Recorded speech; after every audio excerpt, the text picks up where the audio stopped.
of gods.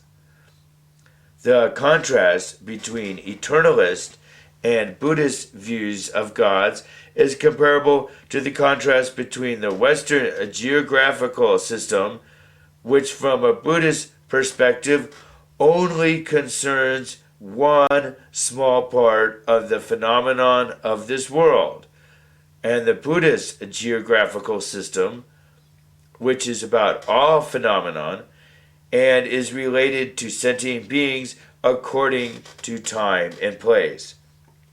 In the Buddhist view, one cannot make anything certain and sure. It is actually not good to try to make any kind of doctrine into something certain and sure. Because if something is thought to exist only in a definite way, its reliability will eventually fail. It is important not to compare eternalist gods, but to differentiate between the characteristics of wisdom, and then it will not be necessary to deny any God's doctrines, which are infinite.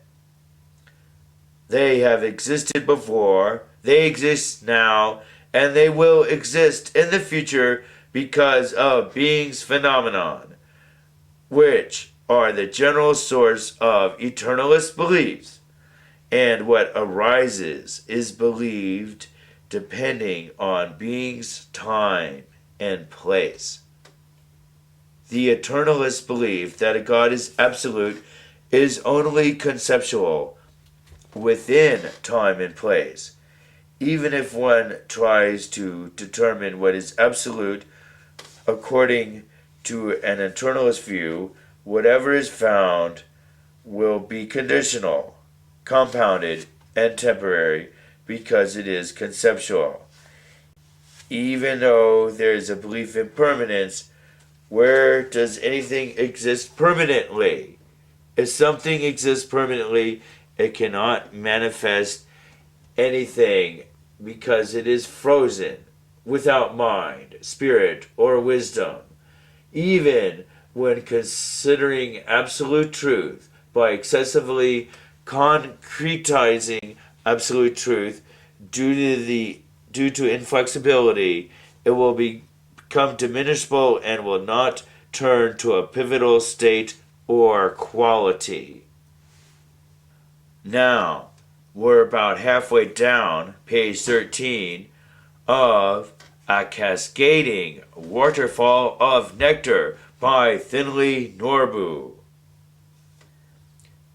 As the supreme Nyingma wisdom scholars Dharma Bardra Kukien Longchenpa and Mipam Rinpoche explain based on the teachings of Buddha Shakyamuni, the fully enlightened state is Buddhahood, which is omniscient. At that time, it does not matter who is considered to be great, greatest, or absolute, since this measurement does not go beyond conception. In Buddhism, there is nothing more omniscient than Buddha, yet this is not an eternalist view. What is Buddhism? In brief, it is beyond eternalism and nihilism, and neither of these views is accepted or denied. As Kunchen Longchenpa said, self is samatha bhadra, other is samatha bhadra, eternalism is samatha bhadra, nihilism is samatha bhadra. In the expanse of samatha bhadra, there is no self, other, eternalism, or nihilism. Buddhism always accepts that different doctrines occur to benefit beings according to their faculties, but Buddhism does not take the side of permanence as eternalists do.